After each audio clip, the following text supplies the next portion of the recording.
कलयुग ने आते ही सबसे पहले किसको सताया? गऊ मैया को सताया और बैल को सताया। और सबसे ज़्यादा अत्याचार किस पे हो रहे हैं? दोनों पे ही हो रहे हैं। गौ माता पे हो रहा है और वृषभ पर हो रहा है। गौ माता की तो है ही हालत इस समय खराब, लेकिन उससे ज़्यादा वृषभों की है, क्योंकि अब खेती बाड़ी पर आपकी मशीन आदियों का कब्जा होने की वजह से बैलों की कोई कीमत नहीं रही है, वो किसी काम के नहीं रहे। लेकिन हम भी उन्हें छोड़ देते हैं, सड़क पर बेचारे बैठे रहते हैं, टक्कर में मर जाएं, कुछ खा लें, ना कुछ खाने को, ना कुछ वैसा, ना कोई धनी उनकी सेवा के लिए। बड़े बुरे दिन उनके इस समय चल रहे हैं महाराज। आप देखो हाईवे रोडों पर महाराज संख्या की संख्या में, सैकड़ों संख्या पर बैठे रहते हैं वहाँ पर। खासकर आप जब हमारे दिल्ली वाले उस रोड पर जाएंगे तो वहाँ आपको सैकड़ों मिलेंगे। अब रात्रि में गोवर्धन के समीप जाएंगे तो आपको सैकड़ों गऊ माताएं, सैकड़ों बैल आदि आपको वहीं पर, वृषभ आदि सड़क पर बेचारे बैठे हुए मिलेंगे। और तो छोड़ो, हमारे गोकुल के नज़दीक रावल के अगर वहाँ चले जाएं रात्रि में लक्ष्मी नगर होते हुए, तो पूरा सड़क आपको उन्हीं से भरा मिलेगा। लोग गायों को पालना नहीं चाहते, लोग भैंसों को पालना चाहते हैं।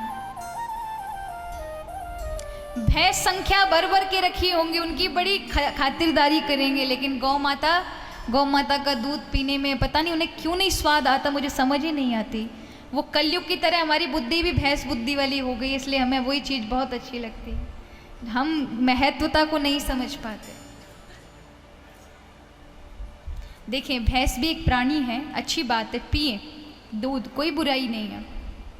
लेकिन गौ माता के दुग्ध पान करने से तो आपका स्वास्थ्य सही होगा, रोगों से मुक्ति होगी, रोग दूर होंगे, ऊर्जा मिलेगी, बुद्धिमत्ता मिलेगी, जीवन में सात्विकता का वास होगा, भगवत भक्ति में ज़्यादा मन लगेगा।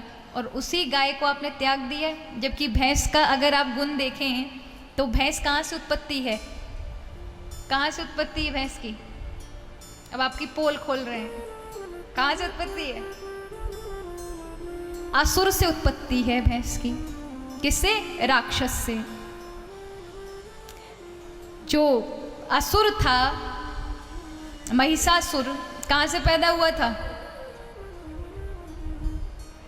पढ़ा होगा ना अपने तो इतिहास और पुराण आदि। कहाँ से पैदा हुआ?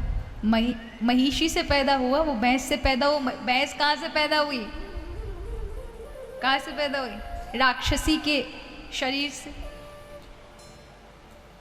तो कहने का अर्थ ये है कि वो उसके अंदर तमोगुण प्रधानता रहती है ना। अगर आप उसका सेवन करते हैं, करें, अच्छी बात है, कोई बुराई नहीं, लेकिन आपके जीवन में सात्विकता नहीं बचेगी,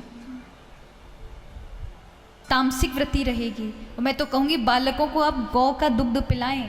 आप तो चाहे भैंस का और जिसका पीना है पिएं, क्योंकि आपकी बुद्धि से कुछ नहीं होने वाला। आप अपने घर गृहस्थी संभाल, लेकिन बालकों की बुद्धि को थोड़ा बढ़ाने के लिए उन्हें गौ का दुग्ध से जोड़ें, गौ माता का दुग्ध पिलाएं, गौ माता के घृत आदि, दुग्ध से बने घी आदि, मक्खन आदि उन्हें खिलाएं, जिससे उनकी बुद्धि बढ़े, स्मृति बढ़े, सात्विकता जीवन में बढ़े, क्योंकि उसकी बहुत आवश्यकता है।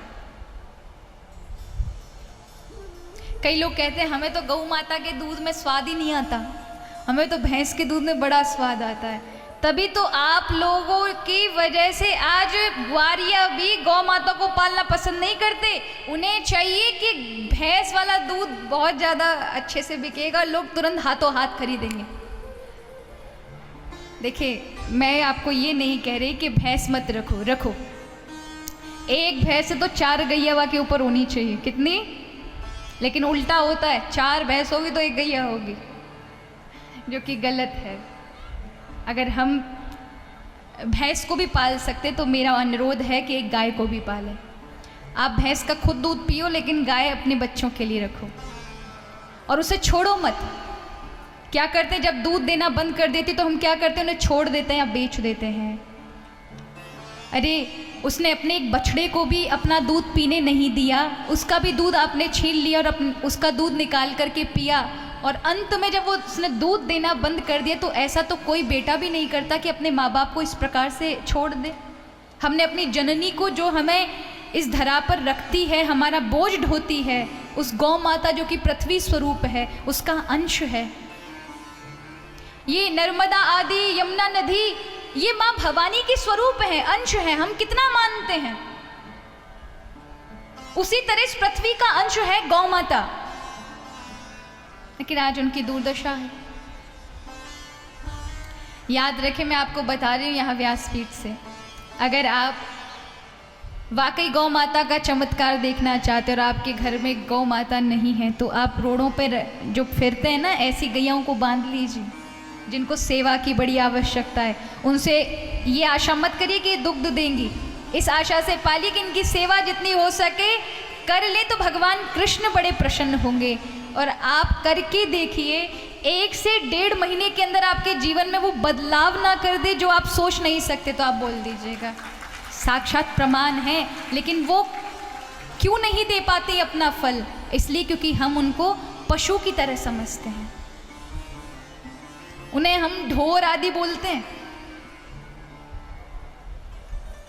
क्या बोलते हैं? उनको ये नहीं कहते कि हमारे घर में जगत जननी का निवास है, हमारे घर में गौ माता का है। जैसी आपकी बुद्धि वैसा ही आपका फल।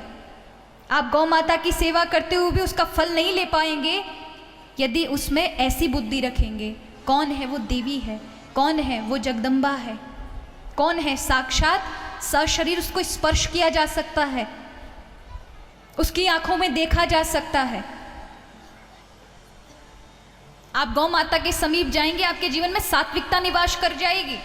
हल्का सा सहलाएंगे तो आपको ये बड़ी बड़ी बीमारी, जो ये ब्लड प्रेशर हाई लो हो जाते हैं, इनकी शिकायत नहीं रहेगी। ज़्यादा क्रोध आता है तो प्रतिदिन गौ माता की आंखों में देखना आरंभ करें, आपका क्रोध चला जाएगा, आपके जीवन में सात्विकता आ जाएगी। आप कैंसर जैसी बीमारी से पीड़ित हैं तो 2 बूंद गौ माता का मूत्र प्रतिदिन लें। अगर आपके बालक मस्तिष्क की समस्या से परेशान है, बुद्धि कमजोर है, तो गौ माता का दुग्ध प्रतिदिन सुबह शाम पिलाएं। करें इन सब चीजों को। आने वाले 10 सालों में देखिएगा कि हर एक व्यक्ति को गौव्रती बनना पड़ेगा।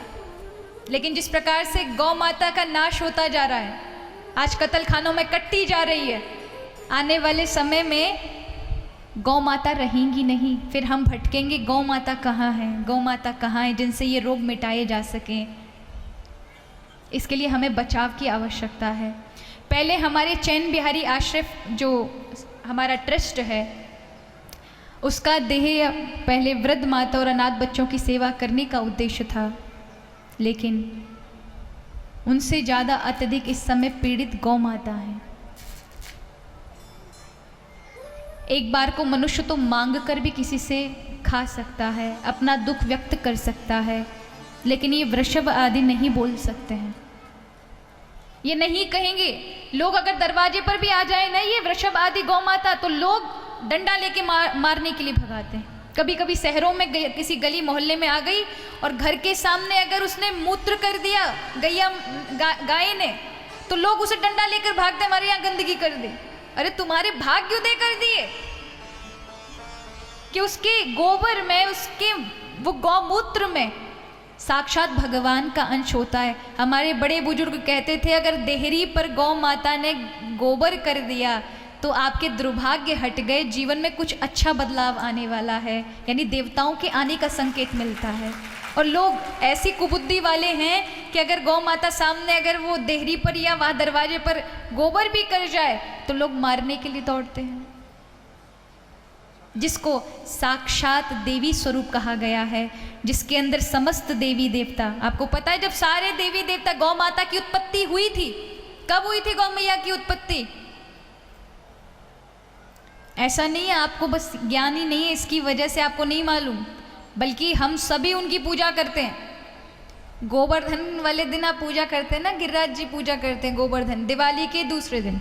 तो क्या होता है, उस दिन गौ माता का जन्म हुआ था इस पृथ्वी पर, और जब गौ माता का जन्म हुआ, उन्हीं के उपलक्ष्य पर गाय के गोबर से भगवान बनाए जाते हैं, और उनसे पूजन करके प्रार्थना की जाती है, हे प्रभु हमारे जीवन में धन संपत्ति सुख शांति संतति आदि की वृद्धि करिएगा, किसी प्रकार की कोई कमी ना हो, हम अच्छे कार्य करें, ऐसी प्रार्थना की जाती है। वो गोवर्धन ही गौ माता का उस दिन प्राकट्य का दिन है।